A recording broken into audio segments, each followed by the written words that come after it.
It's Bigfoot right now, back on the radar at a Tampa Bay park. Seriously, look how big it is. I don't think it is a human. I think it's a Sasquatch.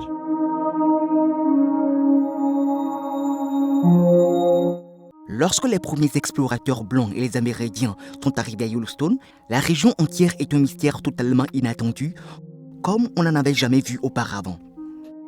De l'eau jaillissant du sol, des fosses de boue bouillonnantes, des sources chaudes puantes, des terrasses faites de minéraux, les habitants de Saint-Louis n'ont pas accepté les récits que John Colter a rapportés après avoir quitté l'expédition, Lewis et Clark pour explorer seuls cette région pendant une année. Ils ont surnommé avec humour sa description « l'enfer de Colter ». Bien sûr, les merveilles géologiques de Yellowstone, le parc national contient plus de 10 000 caractéristiques thermiques, soit les 3/4 du total dans le monde, sont aujourd'hui bien connues, et plus de 4 millions de personnes visitent le parc chaque année pour s'en émerveiller. Mais le parc est encore plein de surprises et de merveilles naturelles. Et récemment, un garde forestier a déclaré qu'il se passait quelque chose d'étrange dans le parc national de Yellowstone. Restez avec nous jusqu'à la fin pour en savoir plus sur la surprenante révélation faite par un officiel de Yellowstone. Yellowstone est l'un des parcs nationaux les plus visités des États-Unis, juste derrière les grottes Smoky Mountain. Lorsque vous pensez au parc national de Yellowstone, vous pensez peut-être à son paysage étonnant, au célèbre geyser qui entre en éruption plusieurs fois par jour ou au super volcan massif qui se trouve sous le parc. Une chose qui ne nous vient peut-être pas à l'esprit, ce sont les mystérieux humanoïdes. Pourtant, des visiteurs du parc national ont fait part de leurs observations et de leurs rencontres, affirmant avoir rencontré une créature ressemblant à un humain, recouverte de fourrure et mesurant entre 2 et 3 mètres. Ce monstre ressemble fortement à un Bigfoot et de nombreuses personnes à travers les États-Unis ont déclaré qu'il était tout à fait authentique, mais qu'ils préféraient rester hors du chemin des humains. L'un des problèmes avec ce type d'histoire est de pouvoir les étayer par des preuves, ce que la plupart des gens ne peuvent pas faire car la plupart de ces rencontres sont précipitées, laissant les gens se demander ce dont ils viennent d'être témoins. Au XXe siècle, il incombait aux Chief Rangers de répondre aux lettres envoyées du monde entier. La plupart des lettres contenaient des questions de base telles que quand le geyser Old Faithful va-t-il entrer en éruption? Combien d'ours y a-t-il dans le parc? Et où puis-je camper? Cependant, les demandes peuvent aller du banal au bizarre, comme ce fut le cas en octobre 1980. Le surintendant Thomas Hobbs a reçu 2 lettres ce mois-là concernant l'apparition du mystérieux Bigfoot.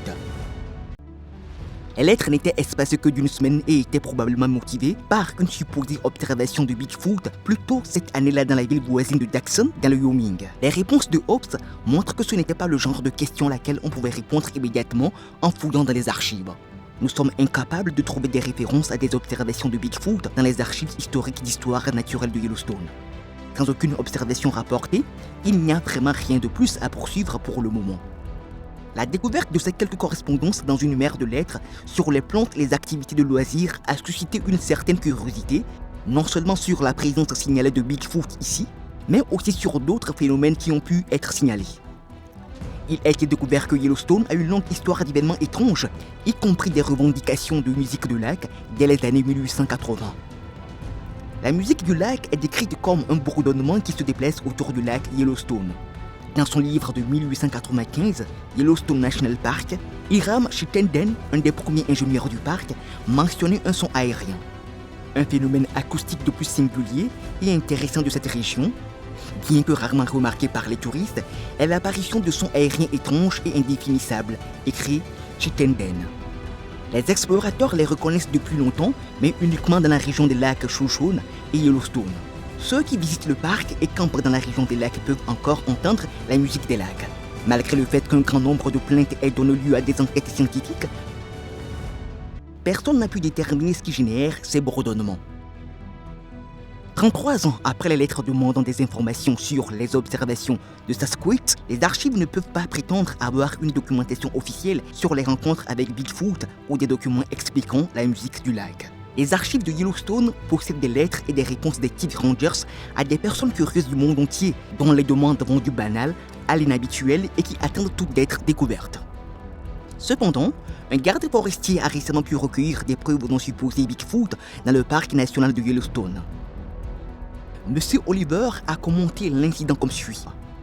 Je suis un grand fan des caméras en direct du parc national de Yellowstone. J'ai eu la chance de visiter ces lieux magnifiques de nombreuses fois au cours de ma vie. Et c'est toujours l'un des endroits où je me sens le plus à l'aise. C'est l'un des parcs nationaux les plus magnifiques et les plus beaux que nous ayons. Mais en raison de mon âge et de quelques autres problèmes, je ne peux pas m'y rendre aussi souvent que je le voudrais. En réalité, je n'ai pas visité cet endroit depuis un certain temps. Je surveille fréquemment les caméras en direct installées dans le parc, mais je n'ai jamais rien vu de tel auparavant. En regardant la caméra, j'ai observé une énorme silhouette au loin. Gardez à l'esprit que cette photo a été fortement zoomée et qu'il n'y avait personne d'autre dans la zone. Le fait que cette chose soit déchirée est la principale raison pour laquelle je l'ai remarqué. Dans d'autres endroits du parc national, je pouvais voir des gens au loin. Il semblait minuscule, mais cette chose s'est distinguée par sa taille contre les arbres. Bien qu'il y ait eu des histoires de Bigfoot dans et autour du parc national de Yellowstone, je suis toujours resté assez impartial sur le sujet. Mon ami proche m'a raconté qu'il avait planqué dans le parc national de Yellowstone et qu'il avait rencontré quelque chose qu'il ne pouvait pas décrire. Il est catégorique. La créature qu'il a rencontrée en campant était un Bigfoot, pas un bison. J'aimerais connaître votre opinion à ce sujet, c'est pourquoi j'ai posté une nouvelle fois la photo ci-dessous. Je ne dis pas que c'est un Bigfoot, mais je ne vois pas comment cela pourrait être une personne. Il se démarque beaucoup, et comme je l'ai mentionné, ce monstre est assez grand par rapport aux arbres environnants. J'aime à penser que je peux faire la différence entre un humain normal et ce que c'est. C'est l'une des rares occasions où un Bigfoot a été capturé par une caméra au parc national de Yellowstone. Comme nous l'avons mentionné précédemment, bien que de nombreux récits circulent sur la rencontre de personnes avec cette créature, très peu ont pu capturer ce qu'ils ont vu. Les chercheurs du Bigfoot affirment que les personnes qui visitent le parc national voient des créatures géantes et poilues depuis des années, la majorité de ces rencontres ayant lieu la nuit lorsque les campeurs dorment. Toutefois, lorsque les sceptiques voient ce type de photos, ils font remarquer qu'il est essentiel d'avoir l'esprit ouvert et qu'il y a beaucoup d'animaux sauvages dans le parc national de Yellowstone. Ils disent aussi que les gens pourraient simplement confondre les animaux ordinaires avec Bigfoot. Bien que cela soit vrai et qu'il soit essentiel d'effectuer le plus d'investigations possible lors d'une enquête sur ces événements, il n'y a qu'un nombre limité d'explications possibles. Les témoins oculaires qui affirment avoir vu Bigfoot à Yellowstone pensent que la créature ne peut pas être confondue avec la faune locale, poursuivant en affirmant qu'il n'existe aucune espèce humanoïde dans cette région, certainement aucune capable d'atteindre de telles hauteurs. La créature Sasquatch semble mesurer entre 2 et 3 mètres. On pense que la longueur totale de ses bras représente 120% de la hauteur de son corps, ce qui est comparable à celle d'une créature simiesque aux avant-bras allongés. Cependant, contrairement aux singes, l'espèce serait bipède.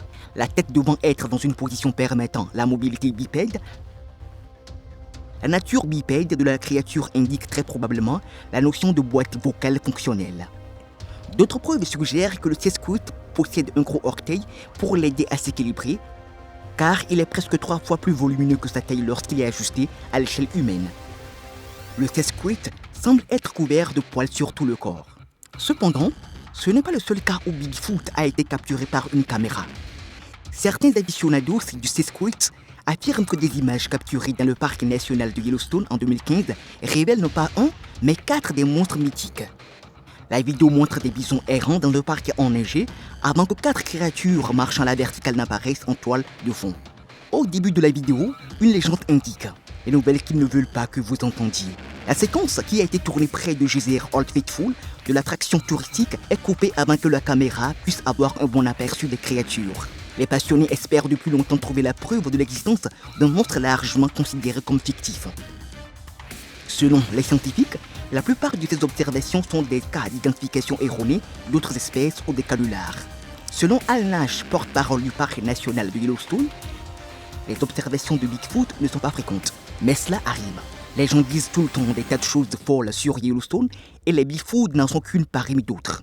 Malgré le fait qu'elle ait une histoire litigieuse, la bête continue d'être un symbole culturel largement utilisé dans toute l'Amérique du Nord. Les observations de cette bête ont été rapportées depuis des millénaires, remontant à l'époque des aborigènes et du folklore légendaire ancien. Ce qui rend ces affirmations encore plus étonnantes, c'est que des individus rencontrent encore ces animaux dans le monde entier, avec des histoires venant du Tibet, d'Amérique et même d'Australie. Malgré cela, les gens sont divisés sur la question de savoir ce que sont ces créatures et si ces rencontres sont crédibles ou non.